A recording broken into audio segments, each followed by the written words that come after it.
നമസ്കാരം. Middle east വാർത്തകൾ തുടങ്ങുന്നു. ആദ്യം നോക്കാം പ്രധാന തലക്കെട്ടുകൾ. AI ആണവോർജം പോലെ സൂക്ഷിച്ച് കൈകാര്യം ചെയ്യണമെന്നും ആഗോള മാനദണ്ഡങ്ങൾ സ്ഥാപിക്കുക മുഖ്യമെന്നും പ്രധാനമന്ത്രി നരേന്ദ്രമോദി. 45 രാജ്യങ്ങൾ പങ്കെടുക്കുന്ന AI ഇംപാക്ട് ഉച്ചകോടിക്ക് നാളെ സമാപനം. വിശാഖപട്ടണത്ത് $15 ബില്യൺ AI ഹബ്ബ് സ്ഥാപിക്കുമെന്ന് ഗൂഗിൾ CEO സുന്ദർ പിച്ചെ. ഉച്ചകോടിക്കിടെ പ്രധാനമന്ത്രി നരേന്ദ്രമോദിയുമായി കൂടിക്കാഴ്ച നടത്തി അബുദാബി കിരീടാവകാശി Sheikh Khalid bin Mohammed bin Zayed Al Nahyan.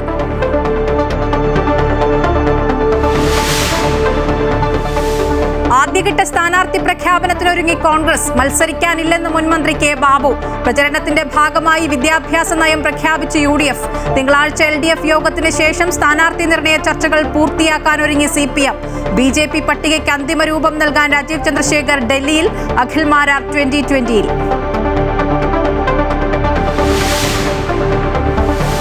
KTDC അധ്യക്ഷ സ്ഥാനം രാജിവെച്ച് PK ശശി. തീരുമാനം ശശിയെ നീക്കണമെന്ന CPM പാലക്കാട് ജില്ലാ നേതൃത്വം ആവശ്യപ്പെട്ടതിന് പിന്നാലെ രാജി UDF-മായി അടുക്കുന്നു എന്ന അഭ്യൂഹങ്ങൾക്കിടെ വാർത്ത തള്ളാതെ സണ്ണി ജോസഫ്. രാജി സ്വന്തം ഇഷ്ടപ്രകാരമെന്നും UDF-മായി ചർച്ച നടത്തിയിട്ടില്ലെന്നും PK ശശി. CPM സൈബർ ടീമിൽ MV നികേഷ് കുമാറിന്റെ നടപടികളിൽ പ്രതിഷേധം. ചുമതലയൊഴിഞ്ഞ് മുതിർന്ന മാധ്യമപ്രവർത്തകർ. തിരഞ്ഞെടുപ്പ് അടുത്തതോടെ വൻ പ്രഖ്യാപനത്തിന് ഇടതു സർക്കാരും കോൺഗ്രസും. വയനാട് പുനരധിവാസത്തിന് നിർമ്മിച്ച കൽപ്പറ്റ ടൗൺഷിപ്പിന്റെ ആദ്യഘട്ട ഉദ്ഘാടനം അടുത്ത ബുധനാഴ്ച. ഗുണഭോക്താക്കളെ കണ്ടെത്താൻ നാളെ നറുക്കെടുപ്പ്. KPCC നിർമ്മിച്ചു നൽകുന്ന വീടുകളുടെ തറക്കല്ലിടൽ 26-ന്. നഷ്ടം നേരിട്ട കച്ചവട സ്ഥാപനങ്ങൾക്ക് 5 ലക്ഷം രൂപ വീതം സഹായവും നൽകുമെന്ന് സണ്ണി ജോസഫ്.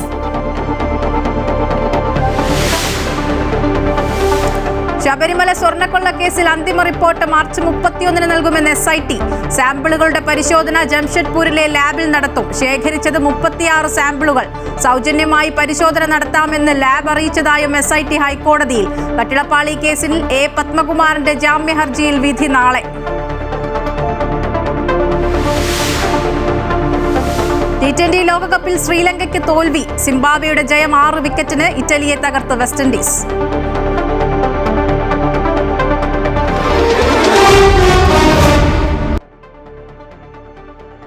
നിർമ്മിത ബുദ്ധിയെ ആണവോർജം പോലെ സൂക്ഷിച്ചു കൈകാര്യം ചെയ്യണമെന്ന് പ്രധാനമന്ത്രി നരേന്ദ്രമോദി. AI വികസിപ്പിക്കുന്നതിനോടൊപ്പം ആഗോള മാനദണ്ഡങ്ങൾ സ്ഥാപിക്കുക മുഖ്യമെന്നും AI പ്ലീനറി സമ്മേളനത്തിൽ മോദി പറഞ്ഞു.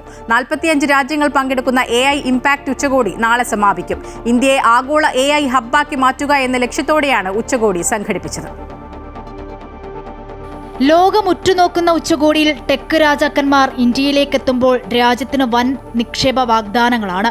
ഗൂഗിൾ, മൈക്രോസോഫ്റ്റ്, എൻവിഡിയ, കാൽകോം തുടങ്ങിയ ആഗോള ടെക് ഭീമന്മാർ ഇന്ത്യയിൽ വൻതോതിലുള്ള നിക്ഷേപം ഇതിനോടകം പ്രഖ്യാപിച്ചു കഴിഞ്ഞു.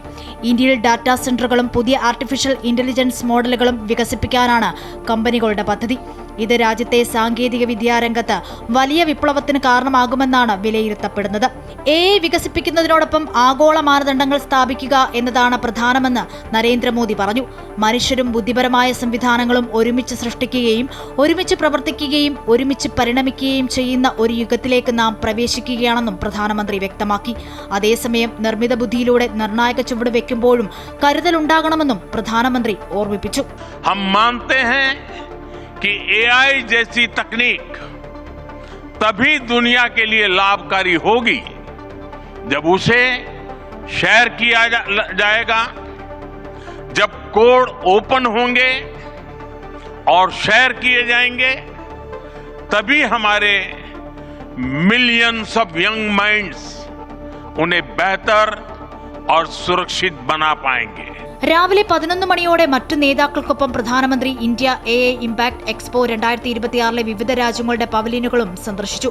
ലീഡേഴ്സ് പ്ലീനറിയിലും പ്രധാനമന്ത്രി പങ്കെടുത്തു. ഭരണനിർവഹണം, അടിസ്ഥാന സൗകര്യങ്ങൾ, അന്താരാഷ്ട്ര സഹകരണം എന്നിവയുൾപ്പെടെയുള്ള വിഷയങ്ങളിൽ AI-യുമായി ബന്ധപ്പെട്ട ദേശീയ ആഗോള മുൻഗണനകൾക്ക് രൂപം നൽകും. ഫ്രഞ്ച് പ്രസിഡന്റ് ഇമാനുവൽ മാക്രോൺ അടക്കം 20 രാഷ്ട്ര നേതാക്കളും 45 രാഷ്ട്രങ്ങളിൽ നിന്നുമുള്ള മന്ത്രിതല സമിതിയും ഉച്ചകോടിയിൽ പങ്കെടുക്കുന്നു. ഐക്യരാഷ്ട്രസഭാ സെക്രട്ടറി ജനറൽ ആന്റോണിയോ ഗുട്ടറസും ഉദ്ഘാടന ചടങ്ങിൽ പങ്കെടുത്തു. 2 ദിവസത്തെ ഉച്ചകോടിയിൽ AI കമ്പനികളുടെ CEOമാർ, ഗവേഷകർ, നയരൂപീകരണ വിദഗ്ധരടക്കം 500ഓളം പേർ പങ്കെടുക്കും. ഇന്ത്യയെ ആഗോള AI ഹബ്ബാക്കി മാറ്റുക എന്ന ലക്ഷ്യത്തോടെയാണ് ഉച്ചകോടി സംഘടിപ്പിക്കുന്നത്. AI ചിലരുടെ കുത്തകയാകരുതെന്നും ജനാധിപത്യ ഉപയോഗം പ്രോത്സാഹിപ്പിക്കണം എന്ന് തന്നെയാണ് ഇന്ത്യയുടെ നിലപാട്. News desk Amrita news. Abu Dhabi കിരീടാവകാശി Sheikh Khalid bin Mohammed bin Zayed Al Nahyan പ്രധാനമന്ത്രി നരേന്ദ്രമോദിയുമായി കൂടിക്കാഴ്ച നടത്തി. ഡൽഹിയിൽ നടക്കുന്ന AI ഇംപാക്ട് ഉച്ചകോടിയിൽ പങ്കെടുക്കാനെത്തിയതായിരുന്നു ഷെയ്ഖ് ഖാലിദ്. ഇന്ത്യയിലേക്കുള്ള അദ്ദേഹത്തിന്റെ രണ്ടാമത്തെ ഔദ്യോഗിക സന്ദർശനമാണിത്. പ്രതിരോധം, സുരക്ഷ, വ്യാപാരം, നിക്ഷേപം, വിദ്യാഭ്യാസം, സാംസ്കാരിക സഹകരണം തുടങ്ങിയ വിവിധ മേഖലകളിൽ ഉഭയകക്ഷി ബന്ധങ്ങളിൽ കൈവരിച്ച വലിയ പുരോഗതി ഇരു നേതാക്കളും വിലയിരുത്തി. ഇന്ത്യയിൽ സൂപ്പർ കമ്പ്യൂട്ടർ ക്ലസ്റ്റർ വിന്യസിക്കുന്നതിനായി Centre for Development of Advanced കമ്പ്യൂട്ടിംഗും Mohammed bin Zayed University of AI തമ്മിലുള്ള ടേം ഷീറ്റിന്റെ അന്തിമ രൂപം തയ്യാറാക്കൽ, ഗുജറാത്തിലെ ഗിഫ്റ്റ് സിറ്റിയിൽ അബുദാബി നാഷണൽ ഇൻഷുറൻസ് കമ്പനിയുടെ ഓഫീസ് സ്ഥാപിക്കൽ എന്നിവയും ചർച്ചയിൽ വിഷയമായി. ഒന്നാംഘട്ട സ്ഥാനാർത്ഥി പ്രഖ്യാപനം വേഗത്തിലാക്കാൻ മുന്നണികൾ. കോൺഗ്രസിൽ ഒരാഴ്ചയ്ക്കുള്ളിൽ ആദ്യഘട്ട പ്രഖ്യാപനമുണ്ടാകും. തിങ്കളാഴ്ച ചേരുന്ന ഇടതുമുന്നണി യോഗത്തിന് പിന്നാലെ CPM-ലും സ്ഥാനാർത്ഥി നിർണയ ചർച്ചകൾ പൂർത്തിയാക്കും. ആദ്യഘട്ട സ്ഥാനാർത്ഥികളെ ഈ മാസം അവസാനത്തോടെ പ്രഖ്യാപിക്കാൻ തന്നെയാണ് BJP-യുടെയും നീക്കം. സ്ഥാനാർത്ഥി നിർണയ ചർച്ചകൾ വേഗത്തിൽ പൂർത്തിയാക്കി ഒന്നാംഘട്ട പ്രഖ്യാപനം നടത്തി കളം നിറയാനാണ് മുന്നണികൾ തയ്യാറെടുക്കുന്നത്. ഘടകകക്ഷി ചർച്ചകളടക്കം ആദ്യം തുടക്കമിട്ട കോൺഗ്രസ് തന്നെ സ്ഥാനാർത്ഥി പ്രഖ്യാപനത്തിലും മുന്നിലാകാനാണ് ശ്രമിക്കുന്നത്. ഈ മാസം 25-നകം ഒന്നാംഘട്ട സ്ഥാനാർത്ഥികളെ പ്രഖ്യാപിക്കും. സിറ്റിംഗ് MLA-മാരുടെയും പ്രമുഖ നേതാക്കളുടെയും പ്രഖ്യാപനമാകും ആദ്യഘട്ടത്തിൽ ഉണ്ടാകുക. പാലക്കാട് തൃപ്പൂണിത്തുറയിലും ഒഴികെ സിറ്റിംഗ് MLA-മാർ മത്സരിക്കുമെങ്കിലും യൽദോസ് കുന്നപ്പള്ളിയുടെയും IC ബാലകൃഷ്ണന്റെയും കാര്യത്തിൽ ചർച്ചകൾ പൂർത്തിയായിട്ടില്ല. അതേസമയം ഇടതുമുന്നണി യോഗം തിങ്കളാഴ്ച ചേർന്ന ഘടകകക്ഷികളുമായുള്ള സീറ്റ് ചർച്ചകൾ അന്തിമമാക്കും. അതിനു മുമ്പ് ശനിയാഴ്ച CPM സംസ്ഥാന സെക്രട്ടേറിയറ്റും വെള്ളിയാഴ്ച CPI നേതൃയോഗവും ചേരുന്നുണ്ട്. കേരള കോൺഗ്രസ് ഉൾപ്പെടെ മറ്റു ഘടകകക്ഷികൾ കൂടുതൽ സീറ്റുകൾ ആവശ്യപ്പെടുന്നുണ്ട്. നേതൃയോഗങ്ങൾക്ക് തൊട്ടു പിന്നാലെ തന്നെ പ്രഖ്യാപനം നടത്താനാണ് ഇടതുമുന്നണിയുടെ തീരുമാനം. അതേസമയം ഒന്നാം ഘട്ടത്തിൽ 30 സ്ഥാനാർത്ഥികളെ പ്രഖ്യാപിച്ച് മുന്നോട്ടു പോകാനാണ് BJP-യും തയ്യാറെടുക്കുന്നത്. ഈ മാസം അവസാനത്തോടെ BJP-യുടെ ആദ്യഘട്ടം പ്രഖ്യാപിക്കുകയാണ്. A+ കാറ്റഗറിയിൽ ഉൾപ്പെടുന്ന മണ്ഡലങ്ങളാകും ആദ്യഘട്ടത്തിൽ BJP പ്രഖ്യാപിക്കുക. Rajeev Chandrasekhar, K. Surendran, V. Muraleedharan, Shobha Surendran, MT Ramesh, Shone George ഉൾപ്പെടെയുള്ള പ്രമുഖർ ആദ്യഘട്ടത്തിൽ ഇടം നേടും. മാർച്ച് ആദ്യവാരത്തിലാണ് ഏറെക്കുറെ വിജ്ഞാപനം പ്രതീക്ഷിക്കുന്നത്. അതിനു മുമ്പ് തന്നെ ഒന്നാംഘട്ട പ്രഖ്യാപനം നടത്തി ചുവടുറപ്പിക്കുകയാണ് മുന്നണികൾ. അമൃത ന്യൂസ്, തിരുവനന്തപുരം. നിയമസഭാ തെരഞ്ഞെടുപ്പിൽ മത്സരിക്കില്ലെന്ന് പ്രഖ്യാപിച്ച തൃപ്പൂണിത്തുറ MLA K. ബാബു ആരോഗ്യ പ്രശ്നങ്ങളും വ്യക്തിപരമായ കാരണങ്ങളും കൊണ്ടാണ് പിന്മാറ്റമെന്ന് K. ബാബു കൊച്ചിയിൽ പറഞ്ഞു. പിൻഗാമിയായി ആരുടെയും പേര് മുന്നോട്ട് വെച്ചിട്ടില്ലെന്നും മണ്ഡലത്തിലെ സാഹചര്യങ്ങൾ കോൺഗ്രസിന് അനുകൂലമാണെന്നും മുൻ എക്സൈസ് മന്ത്രി കൂടിയായ ബാബു വ്യക്തമാക്കി. അതേസമയം K. ബാബു ഔദ്യോഗികമായി പിന്മാറിയതോടെ മണ്ഡലത്തിൽ സ്ഥാനാർത്ഥിയെ കണ്ടെത്താനുള്ള നീക്കങ്ങൾ കോൺഗ്രസ് സജീവമാക്കി. തുടക്കത്തിൽ ഇടത് വലത് മുന്നണികളെ മാറി മാറി സ്വീകരിച്ച മണ്ഡലമാണ് തൃപ്പൂണിത്തുറ. എന്നാൽ 91-ൽ K. ബാബു തൃപ്പൂണിത്തുറയിൽ മത്സരിക്കാനെത്തിയതോടെ UDF-ന്റെയും കോൺഗ്രസിന്റെയും കുത്തക മണ്ഡലമായി തൃപ്പൂണിത്തുറ നിയമസഭാ മണ്ഡലം മാറി. തുടർച്ചയായി 5 തവണയാണ് K. ബാബു മണ്ഡലത്തിൽ നിന്ന് നിയമസഭയിലെത്തിയത്. രാഷ്ട്രീയ സാഹചര്യങ്ങളും ആരോപണങ്ങളും കടുത്ത 2016-ൽ M. സ്വരാജിനോട് പരാജയപ്പെട്ടു. 21-ൽ അതേ സ്വരാജിനെ പരാജയപ്പെടുത്തി വീണ്ടും MLA. ഇത്തവണ അധികാരത്തിലെത്തിയാൽ വീണ്ടും മന്ത്രിപദത്തിലേക്ക് എത്തുമെന്ന ചർച്ചകൾ ഒരു വഴിക്ക് നടക്കുമ്പോഴാണ് തിരഞ്ഞെടുപ്പ് രാഷ്ട്രീയത്തിൽ നിന്ന് മാറി നിൽക്കുന്നതായി K. ബാബു പ്രഖ്യാപിച്ചത്.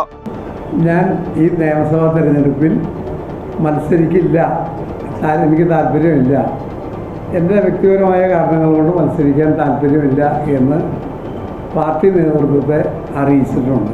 അല്ല, മത്സരിക്കാനുള്ള പ്രധാന കാരണം വിജയസാധ്യതയുടെ കുറവല്ല. തൃപ്പൂണിത്തുറ നിയോജകമണ്ഡലത്തിൽ UDF-ന് വിജയിക്കാനുള്ള എല്ലാ സാധ്യതയുണ്ട്. ഒരു തെരഞ്ഞെടുപ്പിൽ എനിക്കങ്ങനെ വിജയസാധ്യതയെക്കുറിച്ചൊരു സംശയം ഒരിക്കലും ഉണ്ടായിട്ടില്ല. മുൻ വർഷങ്ങളെ അപേക്ഷിച്ച് ശക്തമായ ത്രികോണ മത്സരത്തിന്റെ സാധ്യതയാണ് തൃപ്പൂണിത്തുറയിൽ ഇപ്പോഴുള്ളത്. കോൺഗ്രസിന് വേരോട്ടമുള്ള മണ്ഡലത്തിൽ BJP ശക്തമായ സാന്നിധ്യമാണ്. തൃപ്പൂണിത്തുറ നഗരസഭയിൽ ഉൾപ്പെടെ വലിയ നേട്ടമാണ് BJP ഇക്കഴിഞ്ഞ തെരഞ്ഞെടുപ്പിൽ ഉണ്ടാക്കിയത്. കഴിഞ്ഞ 2 തെരഞ്ഞെടുപ്പുകളിലായി 15% മുകളിലാണ് BJP-യുടെ വോട്ട് ശതമാനം. 2011-ലെ 3.77% നിന്നാണ് BJP-യുടെ വളർച്ച. അതേസമയം അത്തരം ആശങ്കകൾക്ക് ഇടമില്ലെന്നാണ് MLA വ്യക്തമാക്കുന്നത്. തൃപ്പൂണിത്തുറയിൽ LDF-ഉം UDF-ഉം തമ്മിലായിരിക്കും മത്സരം. തൃപ്പൂണിത്തുറയിൽ അടുത്ത കാലത്തായിട്ട് CPM കുറച്ച് BJP കുറച്ച് ശക്തിപ്പെട്ടിട്ടുണ്ട്. ചില ധ്രുവീകരണങ്ങൾ അവിടെ ഉണ്ടായിട്ടുണ്ട്. സമീപകാലത്താണ് BJP-ക്ക് അനുകൂലമായിട്ടൊരു ധ്രുവീകരണം കേരളത്തിൽ പൊതുവെ ഉണ്ടായിരുന്നു. പക്ഷെ എന്നാലും അവിടെ BJP-ക്ക് രണ്ടാം സ്ഥാനത്തെത്താനുള്ള സാഹചര്യമൊന്നും ഞാൻ കാണുന്നില്ല. രാജു പി നായരും രമേഷ് പിഷാരടിയും തമ്പി സുബ്രഹ്മണ്യവുമെല്ലാം മണ്ഡലത്തിൽ കോൺഗ്രസ് പരിഗണിക്കുന്നവരിൽ പ്രധാനികളാണ്. ഒരുപക്ഷെ സർപ്രൈസ് സ്ഥാനാർത്ഥികളും മണ്ഡലത്തിലേക്ക് എത്തിയേക്കാം. ഏതായാലും മധ്യ കേരളത്തിലെ ഏറ്റവും ശ്രദ്ധേയമായ മണ്ഡലമായി തൃപ്പൂണിത്തുറ ഒരിക്കൽ കൂടി മാറുകയാണ്. അമൃത ന്യൂസ്, കൊച്ചി. തെരഞ്ഞെടുപ്പിലെ വിദ്യാഭ്യാസ നയം പ്രഖ്യാപിച്ച UDF പ്രതിപക്ഷ നേതാവ് നയിക്കുന്ന പുതുയുഗ യാത്രയിലാണ് വിദ്യാഭ്യാസ നയം പ്രഖ്യാപിച്ചത്. യൂണിവേഴ്സിറ്റികളിൽ സ്വയംഭരണവും അക്കാദമിക് നേതൃത്വവും ഉറപ്പാക്കുമെന്ന് പ്രതിപക്ഷ നേതാവ് പറഞ്ഞു. ന്യൂജൻ കരിക്കുലം വികസിപ്പിക്കും. വയനാട് മരിച്ച സിദ്ധാർത്ഥിന്റെ പേരിൽ ആന്റി റാഗിംഗ് സംവിധാനം നടപ്പിലാക്കുമെന്നും VD സതീശൻ പറഞ്ഞു. ഉമ്മൻചാണ്ടി സർക്കാരിൻ്റെ കാലത്ത് പരീക്ഷിച്ച് വിജയിച്ച സെമസ്റ്റർ ഇൻ ഇന്ത്യ പ്രോഗ്രാം എന്നുള്ള ആശയം അത് പിന്നീട് നിർത്തി സെമസ്റ്റർ ഇൻ കേരള എന്ന പേരിൽ പുനരാരംഭിക്കും. അതായത് ലോകത്തിലെ വിവിധ യൂണിവേഴ്സിറ്റികളിൽ ഒരു സെമസ്റ്റർ ഔട്ട്സൈഡ് പോയി പഠിക്കാൻ വേണ്ടിയിട്ടുള്ള ഒരു ഓപ്ഷനുണ്ട്. അപ്പോൾ അത് നമ്മൾ സെമസ്റ്റർ ഇൻ കേരള എന്ന് പറഞ്ഞ് നമ്മൾ അതിനെ കുറേ കൂടെ ഡെവലപ്പ് ചെയ്ത് കഴിഞ്ഞാൽ കൂടുതൽ വിദേശ രാജ്യങ്ങളിലെ കുട്ടികൾ അവരുടെ സെമസ്റ്റർ ഔട്ട്സൈഡ് പ്രോഗ്രാമിൻ്റെ ഭാഗമായിട്ട് അല്ലേ സെമസ്റ്റർ ഇൻ കേരള എന്നുള്ള പ്രോഗ്രാമിലേക്ക് എത്തും. അതായത് KTDC ചെയർമാൻ സ്ഥാനം രാജിവെച്ച് PK ശശി. ടൂറിസം സെക്രട്ടറിക്ക് കഴിഞ്ഞ ദിവസം രാത്രിയാണ് രാജിക്കത്ത് കൈമാറിയത്. CPM വിട്ട് കോൺഗ്രസിലേക്ക് പോകുന്നു എന്ന അഭ്യൂഹങ്ങൾക്കിടെയാണ് PK ശശി പദവി ഒഴിഞ്ഞത്. ഏതാനും നാളുകളായി CPMുമായി അകന്നു കഴിയുകയായിരുന്ന PK ശശി കടുത്ത സമ്മർദ്ദത്തെയും അതൃപ്തിയെയും തുടർന്നാണ് രാജി സമർപ്പിച്ചത്. കോൺഗ്രസിലേക്കാണോ എന്ന ചോദ്യത്തിനും ശശി മറുപടി നൽകി. സണ്ണി ജോസഫ് എന്ന് പറയുന്ന മനുഷ്യനുമായിട്ട് ഒരക്ഷരം പോലും ഞാൻ സംസാരിച്ചിട്ടില്ല. ഒരു UDF നേതാക്കളുമായിട്ടും ഞാൻ എൻ്റെ ചേരിമാറ്റം സംബന്ധിച്ച് ഒരു കാര്യം സംസാരിച്ചതായി നിങ്ങൾ തെളിയിച്ചാൽ നിങ്ങൾ പറയുന്ന ജോലി ഞാനങ്ങ് ചെയ്യാം. ശശി KTDC പദവി ഒഴിയണമെന്ന ആവശ്യം വളരെ നേരത്തെ തന്നെ പാലക്കാട് ഘടകം മുന്നോട്ട് വെച്ചിരുന്നു.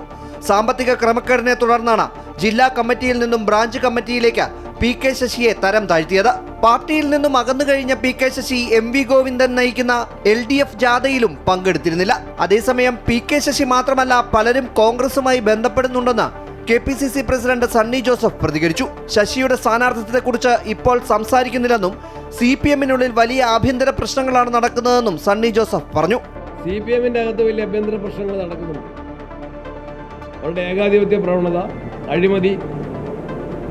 അഴിമതിക്കാരെ സംരക്ഷിക്കുന്ന നിലപാട്, പണാപഹരണം, ശബരിമല കൊള്ള ഉൾപ്പെടെയുള്ള വിഷയങ്ങളിൽ പ്രതിഷേധമുള്ള പലരുണ്ട്. അമൃത ന്യൂസ്, തിരുവനന്തപുരം. സംവിധായകനും ബിഗ് ബോസ് വിജയുമായ അഖിൽ മാരാർ NDA സഖ്യകക്ഷിയായ 2020യിൽ ചേർന്നു. കൊച്ചിയിൽ നടന്ന വാർത്താ സമ്മേളനത്തിൽ പാർട്ടി ചെയർമാൻ സാബു M ജേക്കബാണ് അഖിൽ മാരാറുടെ പാർട്ടി പ്രവേശനവും നിയമസഭാ തെരഞ്ഞെടുപ്പിലെ സ്ഥാനാർത്ഥിത്വവും പ്രഖ്യാപിച്ചത്.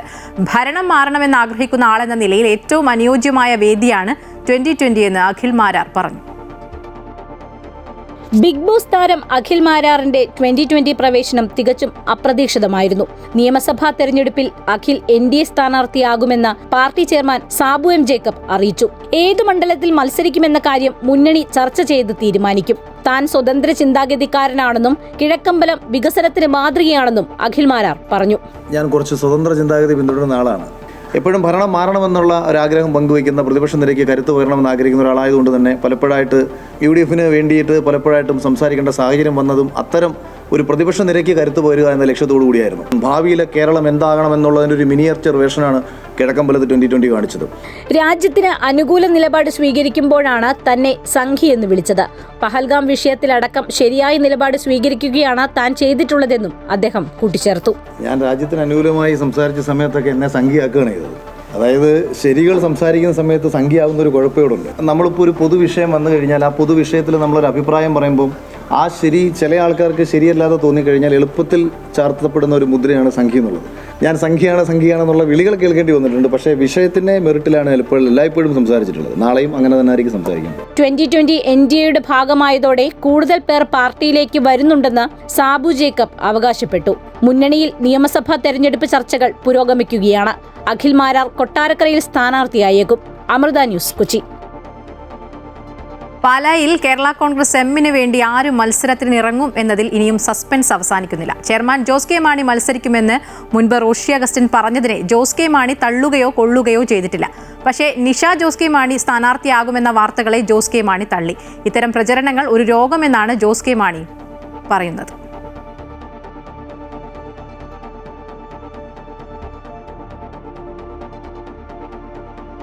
ഇത് എനിക്ക് തോന്നുന്ന ഒരു രോഗമാണെന്ന് തോന്നുന്നു. കാരണം ഇത്രയും കാലവും രാജ്യസഭ ഇലക്ഷൻ വരുമ്പം അനിഷ മത്സരിക്കാൻ പോകുന്നു എന്ന് പറഞ്ഞു. അത് കഴിഞ്ഞതിന് ശേഷം നിയമസഭ വന്നപ്പോൾ നിയമസഭ മത്സരിക്കാൻ പോകുന്നു എന്ന് പറഞ്ഞു. അപ്പോൾ അതിനുശേഷം പഞ്ചായത്ത് ഇലക്ഷൻ വന്നപ്പോൾ മുനിസിപ്പാലിറ്റിയിലാണ്ട് മത്സരിക്കാൻ പോകുന്നു എന്ന് പറഞ്ഞു. അപ്പോൾ ഇതൊരു രോഗത്തിൻ്റെ ഭാഗമായിട്ടാണ്. ഞാൻ നിഷേധിച്ച് മടുത്തു. ഇനി നിഷേധിക്കാൻ എനിക്ക് ആരോഗ്യമില്ല. ഇനി നിങ്ങൾ വല്ലതും മാറ്റി എന്തെങ്കിലും പിടിക്കുക. CPM സൈബർ ടീമിൽ പൊട്ടിത്തെറി. MV നികേഷ് കുമാറിന്റെ ഏകപക്ഷീയ നടപടികളിൽ പ്രതിഷേധിച്ച് മുതിർന്ന മാധ്യമപ്രവർത്തകരായ KV Sudhakaran, K Mohandas, ES Subhash എന്നിവർ ഡിജിറ്റൽ ടീം ചുമതല ഒഴിഞ്ഞു. നികേഷ് കുമാറിനെ പാർട്ടി സെക്രട്ടറി MV ഗോവിന്ദൻ അനാവശ്യമായി സംരക്ഷിക്കുന്നു എന്ന ആരോപണവും ശക്തമാണ്.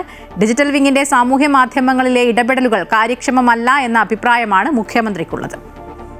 റമദാൻ മാസത്തിൽ വാഹനയാത്രക്കാർ കൂടുതൽ ജാഗ്രത പാലിക്കണമെന്ന് ഷാർജ പോലീസിന്റെ ഓർമ്മപ്പെടുത്തൽ. നോമ്പുതുറയുടെ സമയത്തുള്ള അമിത വേഗം അപകടങ്ങൾക്ക് കാരണമായേക്കുമെന്ന് പോലീസ് മുന്നറിയിപ്പ് നൽകുന്നു. അതീവ ശ്രദ്ധയോടെ വേണം വാഹനം ഓടിക്കാനെന്നും ഷാർജ പോലീസ് നടപ്പാക്കുന്ന റോഡ് സുരക്ഷാ ക്യാമ്പയിന്റെ ഭാഗമായുള്ള നിർദ്ദേശങ്ങളിൽ പറയുന്നു.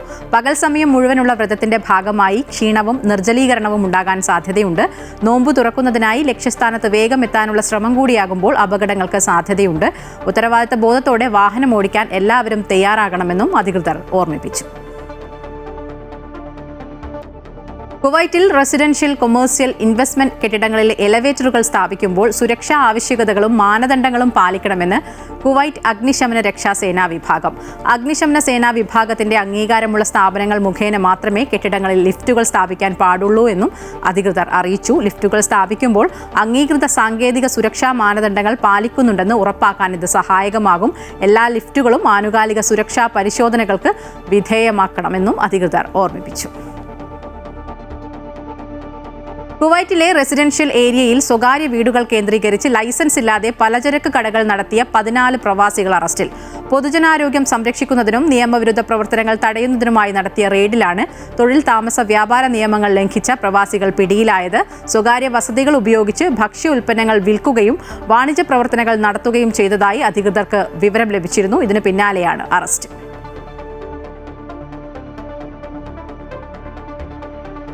റീറ്റെയിൽ, റിയൽ എസ്റ്റേറ്റ്, ആരോഗ്യരംഗം, ഫിനാൻസ്, ടെക്നോളജി തുടങ്ങി വിവിധ മേഖലകളിൽ സാന്നിധ്യം അറിയിച്ച മിഡിൽ ഈസ്റ്റിലെ ഏറ്റവും സ്വാധീനമുള്ള വിദേശ ഇന്ത്യക്കാരുടെ പട്ടികയിൽ 1-ാം സ്ഥാനത്ത് Lulu group chairman MA Yusuff Ali. Middle ഈസ്റ്റിലെ പ്രമുഖ ബിസിനസ് മാഗസീനായ മിഡിൽ ഈസ്റ്റ് ഓൺട്രപ്രണർ ആണ് പട്ടിക പ്രസിദ്ധീകരിച്ചത്. മേഖലയുടെ പ്രാദേശിക വളർച്ച, തൊഴിൽ മേഖല, ഭക്ഷ്യസുരക്ഷാ നയങ്ങൾ എന്നിവയ്ക്ക് നൽകുന്ന പിന്തുണയാണ് MA യൂസഫ് അലിയെ 1-ാം സ്ഥാനത്തിന് അർഹനാക്കിയത്. ജെംസ് എഡ്യൂക്കേഷൻ ഗ്രൂപ്പ് സ്ഥാപകനും എക്സിക്യൂട്ടീവ് ചെയർമാനുമായ Sunny Varkey, Dubai Islamic bank group CEO doctor Adnan Chilwan, Aster MDയും ഹെൽത്ത് കെയർ സ്ഥാപകനുമായ doctor Azad Moopen, Burjeel holding സ്ഥാപകനും ചെയർമാനുമായ ഡോക്ടർ ഷംഷീർ വയലിൽ എന്നിവർ ആദ്യ 5 സ്ഥാനങ്ങളിൽ ഇടം നേടി.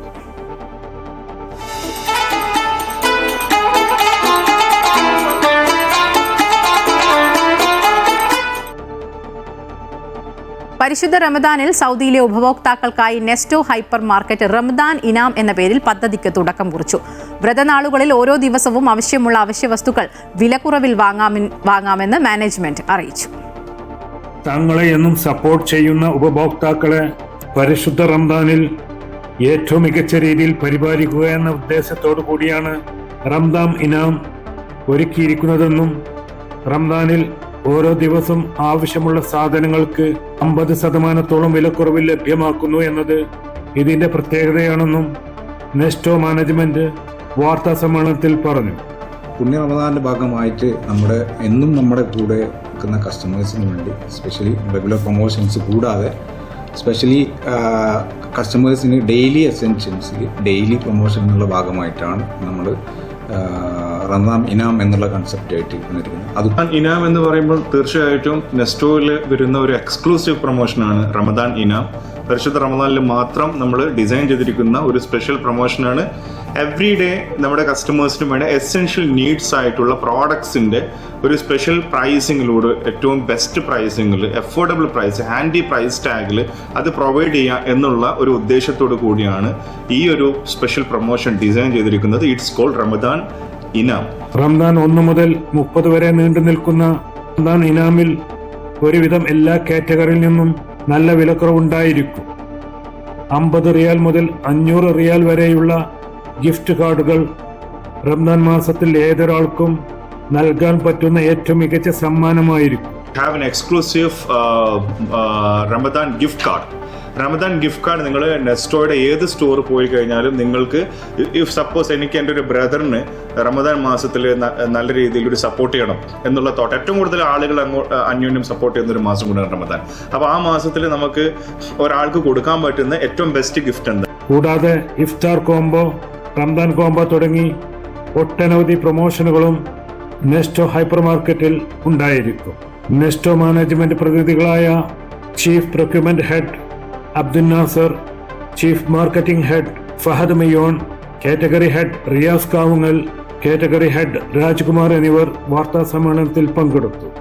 സുൽഫിഖ്റോദായ്, അമൃത ന്യൂസ്, ജിദ്ദ. ഉംറ നിർവഹിക്കാൻ ആഗ്രഹിക്കുന്ന എല്ലാവരും തീർത്ഥാടനത്തിന് പോകുന്നതിന് മുൻപ് മെനിങ്കോകോക്കൽ വാക്സിൻ എടുക്കണമെന്ന് ആരോഗ്യ മന്ത്രാലയം. ഏറ്റവും മികച്ച സംരക്ഷണവും ആന്റിബോഡി വികസനവും ഉറപ്പാക്കാൻ ഉംറ നടത്തുന്നതിന് കുറഞ്ഞത് 10 ദിവസം മുൻപെങ്കിലും വാക്സിൻ എടുക്കേണ്ടത് പ്രധാനമാണെന്നും മന്ത്രാലയം പറയുന്നു. കഴിഞ്ഞ 5 വർഷത്തിനിടെ വാക്സിൻ എടുത്തവർ വീണ്ടും വാക്സിൻ ഡോസ് എടുക്കേണ്ടതില്ല. റിയാദിൽ OICC സെൻട്രൽ കമ്മിറ്റിയുടെ ഗൾഫ് ലക്ഷ്യ 2026 പ്രവർത്തക ക്യാമ്പ് സമാപിച്ചു. റിയാദ് ബദ്ഹയിൽ ഡി പാലസ് ഓഡിറ്റോറിയത്തിൽ നടന്ന ക്യാമ്പ് MP ബെന്നി ബെഹനാൻ ഉദ്ഘാടനം ചെയ്തു. ക്യാമ്പിന്റെ ഭാഗമായി വിവിധ പഠന സെഷനുകൾ നടന്നു. KPCC സെക്രട്ടറി ബാലകൃഷ്ണൻ പെരിയ വിവിധ വിഷയങ്ങളിൽ ക്ലാസുകൾ എടുത്തു. സാംസ്കാരിക സമ്മേളനത്തിൽ പ്രതിപക്ഷ നേതാവ് VD സതീശൻ നയിക്കുന്ന പുതുയുഗ യാത്രയ്ക്ക് ഐക്യദാർഢ്യം പ്രഖ്യാപിച്ചു. സലീം കളക്കര അധ്യക്ഷത വഹിച്ച ചടങ്ങിൽ KPCC general secretary PS Saleem മുഖ്യപ്രഭാഷണം നടത്തി. ചടങ്ങിന് ദേശീയ പ്രാദേശിക നേതാക്കൾ ഉൾപ്പെടെ നിരവധി പേർ ആശംസകൾ നേർന്നു. ചടങ്ങിൽ അവാർഡ് ദാനവും ധനസഹായ കൈമാറ്റവും നടന്നു. പരിപാടിയുടെ ഭാഗമായി ഗസൽ സന്ധ്യയും അരങ്ങേറി. മറ്റു വാർത്തകൾ കൂടി നോക്കാം. തെരഞ്ഞെടുപ്പിന് മുന്നോടിയായി വയനാടിന് വമ്പൻ പ്രഖ്യാപനങ്ങളുമായി സർക്കാരും കോൺഗ്രസും. വയനാട് പുനരധിവാസത്തിന്റെ ഭാഗമായ ടൗൺഷിപ്പിലെ 178 വീടുകൾ ഒരുക്കി സർക്കാർ. ഗുണഭോക്താക്കളുടെ നറുക്കെടുപ്പ് നാളെ നടക്കും. 25-ന് മുഖ്യമന്ത്രി പിണറായി വിജയൻ താക്കോൽ ദാനം നിർവഹിക്കും. KPCC നിർമ്മിച്ചു നൽകുന്ന വീടുകളുടെ നിർമ്മാണ ഉദ്ഘാടനം ഈ മാസം 26-ന് രാഹുൽ ഗാന്ധിയും നിർവഹിക്കും. നിയമസഭാ തെരഞ്ഞെടുപ്പിലേക്ക് അടുക്കുമ്പോൾ വയനാടിന്റെ വമ്പൻ പ്രഖ്യാപനങ്ങളുമായാണ് ഇടതു വലതു മുന്നണികൾ രംഗത്തെത്തിയിരിക്കുന്നത്. മുണ്ടക്കൈ ചൂരൽമല ദുരിതബാധിതർക്കായി നിർമ്മിച്ചു നൽകുന്ന കൽപ്പറ്റ ടൗൺഷിപ്പിന്റെ ആദ്യഘട്ടമായി 178 വീടുകളുടെ താക്കോൽദാനം അടുത്ത ബുധനാഴ്ച നടക്കുമെന്ന് മുഖ്യമന്ത്രി സാമൂഹ്യ മാധ്യമങ്ങളിലൂടെ അറിയിച്ചു. ദുരിതബാധിതർക്കായി നിർമ്മിക്കുന്ന 410 വീടുകളിൽ പൂർത്തിയായ 178 വീടുകളുടെ വിതരണത്തിന് നറുക്കെടുപ്പിലൂടെയാണ് ഗുണഭോക്താക്കളെ കണ്ടെത്തുന്നത്. നാടിന്റെ ഇച്ഛാശക്തിയും അതിജീവനത്തിന്റെയും പ്രതീകമാണ് കൽപ്പറ്റയിൽ ഉയർന്നിരിക്കുന്നതെന്നും മുഖ്യമന്ത്രി ഫേസ്ബുക്കിൽ കുറിച്ചു. ബാക്കി വീടുകളുടെ നിർമ്മാണം അന്തിമഘട്ടത്തിലാണെന്നും അദ്ദേഹം അറിയിച്ചു. സർക്കാർ വാക്കുപാലിക്കുകയാണെന്നും മഴക്കാലത്തിന് മുമ്പ് മുഴുവൻ വീടുകളും നിർമ്മിച്ചു നൽകുമെന്നും മന്ത്രി K രാജൻ പറഞ്ഞു. അതേസമയം വയനാട് ദുരന്തത്തിൽ ഇരയായവർക്ക് KPCC നിർമ്മിച്ചു നൽകുന്ന വീടുകളുടെ തറക്കല്ലിടിയിൽ 26-ന് രാഹുൽ ഗാന്ധി നിർവഹിക്കും. 3.4 ഏക്കർ സ്ഥലം ഇതിനായി രജിസ്റ്റർ ചെയ്തതായും 100 വീടുകളാണ് നിർമ്മിച്ചു നൽകുന്നതെന്നും നഷ്ടം നേരിട്ട കച്ചവട സ്ഥാപനങ്ങൾക്ക് 5 ലക്ഷം രൂപ വീതം സഹായം നൽകുമെന്നും KPCC പ്രസിഡന്റ് സണ്ണി ജോസഫ് പറഞ്ഞു. ഉരുൾപൊട്ടൽ ദുരന്തത്തിലെ പ്രയാസങ്ങൾ അനുഭവിച്ച വീടുകൾ നഷ്ടപ്പെട്ടവർക്ക് കോൺഗ്രസ് പാർട്ടി നിർമ്മിച്ചു നൽകുന്ന വീടുകളുടെ തറക്കല്ലിടിൽ കർമ്മം 26-ാം തീയതി, ഈ മാസം 26-ാം തീയതി ഉച്ചയ്ക്ക് 2:30 മണിക്ക് പ്രതിപക്ഷ നേതാവ് രാഹുൽ ഗാന്ധി നിർവഹിക്കുന്നതാണ്. അമൃത ന്യൂസ്, തിരുവനന്തപുരം. ശബരിമല സ്വർണ്ണക്കൊള്ള കേസിൽ അന്തിമ റിപ്പോർട്ട് മാർച്ച് 31-നകം സമർപ്പിക്കുമെന്ന് SIT ഹൈക്കോടതിയിൽ. സ്വർണ്ണപ്പാളികളുടെ ശാസ്ത്രീയ പരിശോധന ജംഷഡ്പൂരിലെ ലാബിൽ നടത്തും. നാഷണൽ മെറ്റലർജിക്കൽ ലാബിലാണ് പരിശോധന. ശബരിമല സന്നിധാനത്ത് നിന്നും SIT ശേഖരിച്ച സ്വർണ്ണപ്പാളികളുടെ 36 സാമ്പിളുകളാണ് ജംഷഡ്പൂരിലെ ലാബിൽ പരിശോധിക്കുക. സ്വർണ്ണപ്പാളികളുടെ കാലപ്പഴക്കം, പഴയ ചെമ്പുപാളികളിൽ തന്നെയാണോ സ്വർണം പൂശിയത്, അതോ പഴയ സ്വർണ്ണപ്പാളികൾ അപ്പാടെ മാറ്റി പുതിയത് ഉപയോഗിച്ചോ എന്നിങ്ങനെ ഒട്ടേറെ ചോദ്യങ്ങൾക്ക് ഉത്തരം കണ്ടെത്തേണ്ടതുണ്ട്. തിരുവനന്തപുരത്ത് പരിശോധിച്ചെങ്കിലും കൃത്യമായ വിവരം ലഭിച്ചിരുന്നില്ല. ഇതേ തുടർന്നാണ് SITയുടെ ആവശ്യപ്രകാരം ജംഷഡ്പൂരിൽ വിശദമായ പരിശോധനയ്ക്ക് ഹൈക്കോടതി അനുവാദം നൽകിയത്. ശാസ്ത്രീയ പരിശോധനയ്ക്ക് ശേഷം മാർച്ച് 31-ന് മുൻപായി കേസിൽ അന്തിമ റിപ്പോർട്ട് ഫയൽ ചെയ്യുമെന്ന് SIT കോടതിയെ അറിയിച്ചു. പ്രതികളുടെ ഫോൺ കോൾ സംബന്ധിച്ച വിശദാംശങ്ങൾ ശേഖരിക്കുന്നതിന് SITയുമായി സഹകരിക്കുവാൻ മൊബൈൽ സേവനദാതാക്കൾക്കും കോടതി നിർദ്ദേശം നൽകി. അമൃത ന്യൂസ്, കൊച്ചി. ശബരിമല സ്വർണ്ണക്കൊള്ള കേസിൽ തിരുവിതാംകൂർ ദേവസ്വം ബോർഡ് മുൻ പ്രസിഡന്റ് പത്മകുമാറിന്റെ ജാമ്യ ഹർജിയിൽ നാളെ വിധി പറയും. പത്മകുമാറിന്റെ സ്വാഭാവിക ജാമ്യ ഹർജി പരിഗണിച്ച കൊല്ലം വിജിലൻസ് കോടതി നാളത്തേക്ക് വിധി പറയാൻ മാറ്റുകയായിരുന്നു. കട്ടിളപ്പാളി കേസിൽ അറസ്റ്റിലായി 90 ദിവസം കഴിഞ്ഞിട്ടും പ്രത്യേക അന്വേഷണ സംഘം കുറ്റപത്രം സമർപ്പിക്കാത്ത സാഹചര്യത്തിൽ നിയമപരമായി അർഹതപ്പെട്ട ജാമ്യം ലഭിക്കാനാണ് പത്മകുമാർ ഹർജി നൽകിയിരിക്കുന്നത്. നാളെ ജാമ്യം ലഭിച്ചാലും ദ്വാരപാലക ശില്പ കേസിൽ റിമാൻഡിൽ തുടരുന്നതിനാൽ നാളെ പത്മകുമാറിന് ജയിൽ മോചിതനാകാൻ സാധിക്കില്ല.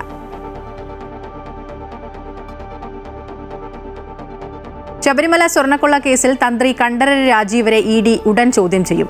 SIT രജിസ്റ്റർ ചെയ്ത കേസിൽ തന്ത്രിക്ക് ജാമ്യം ലഭിച്ചതിന് പിന്നാലെയാണ് ED സമൻസ് അയക്കാൻ ഒരുങ്ങുന്നത്. കേസുമായി ബന്ധപ്പെട്ട് നേരത്തെ മുരാരി ബാബു ഉൾപ്പെടെയുള്ളവരെ ED ചോദ്യം ചെയ്തിരുന്നു. SIT രജിസ്റ്റർ ചെയ്ത കേസിൽ 41 ദിവസത്തിന് ശേഷമാണ് തന്ത്രി കണ്ഠരര് രാജീവർക്ക് ജാമ്യം ലഭിച്ചത്. ജാമ്യം ലഭിച്ച പശ്ചാത്തലത്തിൽ തന്ത്രിയെ ED ഉടൻ ചോദ്യം ചെയ്യും.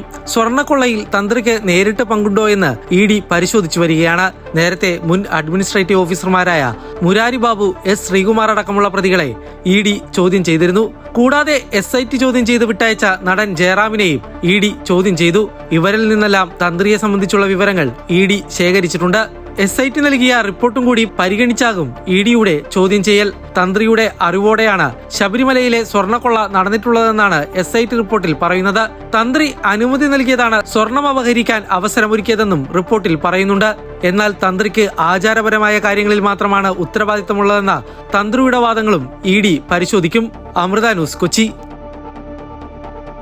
മെഡിക്കൽ കോളേജ് ഡോക്ടർമാരുടെ സമരം നേരിടാനൊരുങ്ങിയ സർക്കാർ ഡയസ്നോൺ നിർബന്ധമാക്കി. സമരത്തിൽ പങ്കെടുക്കുന്നവരുടെ പട്ടിക കൈമാറാൻ ആരോഗ്യവകുപ്പ് നിർദ്ദേശം നൽകി. ചിലർ ഹാജർ രേഖപ്പെടുത്തിയ ശേഷം സമരത്തിൽ പങ്കെടുക്കുന്നുവെന്നും സർക്കാർ കണ്ടെത്തിയിട്ടുണ്ട്. അതേസമയം KGM-CTA നേതൃത്വത്തിൽ സെക്രട്ടേറിയറ്റിലേക്ക് ധർണ സംഘടിപ്പിച്ചു. പുറത്തിറങ്ങിയ ഉത്തരവ് പ്രകാരം പണിമുടക്കിലോ സമരത്തിലോ പങ്കെടുക്കുന്ന സർക്കാർ ജീവനക്കാർക്ക് ആ കാലയളവിൽ ഡയസ്നോൺ നിർബന്ധമാക്കിയിരിക്കുകയാണ്. എന്നാൽ ചിലരെങ്കിലും ഹാജർ രേഖപ്പെടുത്തിയതിനു ശേഷം പണിമുടക്കിൽ പങ്കെടുക്കാൻ ശ്രമിക്കുന്നുണ്ടെന്ന കണ്ടെത്തലിന് പിന്നാലെ അത്തരക്കാരുടെ പേര് വിവരങ്ങൾ കൃത്യമായി കൈമാറണമെന്നാണ് ജില്ലാ മെഡിക്കൽ വിദ്യാഭ്യാസ ഡയറക്ടർക്ക് അഡീഷണൽ സെക്രട്ടറി ഉത്തരവ് നൽകിയിരിക്കുന്നത്. അതേസമയം സമരത്തിന്റെ ഭാഗമായി KGM-CTA സെക്രട്ടേറിയറ്റിലേക്ക് ധർണ നടത്തി. അടിയന്തര ശസ്ത്രക്രിയ ഒഴികെ മുഴുവൻ ശസ്ത്രക്രിയകളും നിർത്തിവച്ചിരിക്കുകയാണ്. കഴിഞ്ഞ തിങ്കളാഴ്ചയാണ് അനിശ്ചിതകാല OP ബഹിഷ്കരണം ആരംഭിച്ചത്. ശമ്പള പരിഷ്കരണ കുടിശ്ശിക അന്യായമായി നീട്ടിവെക്കുന്നത് അവസാനിപ്പിക്കുക, ശമ്പള പരിഷ്കരണ ഉത്തരവിലെ അപാകതകൾ പരിഹരിക്കുക, താൽക്കാലിക കൂട്ടസ്ഥലം മാറ്റങ്ങൾ ഒഴിവാക്കുക, ആവശ്യത്തിന് തസ്തികകൾ സൃഷ്ടിച്ച് മെഡിക്കൽ കോളേജുകളുടെ പ്രവർത്തനം സുഗമമാക്കുക തുടങ്ങിയ ആവശ്യങ്ങൾ പാലിക്കാത്തതിനെ തുടർന്നാണ് മെഡിക്കൽ കോളേജ് ഡോക്ടർമാരുടെ പ്രതിഷേധം. സർക്കാരിന്റെ ഭാഗത്തു നിന്ന് അനുകൂല നിലപാടുണ്ടായില്ലെങ്കിൽ ഇനിയും സമരം കടുപ്പിക്കാനാണ് തീരുമാനം. അമൃത ന്യൂസ്, തിരുവനന്തപുരം.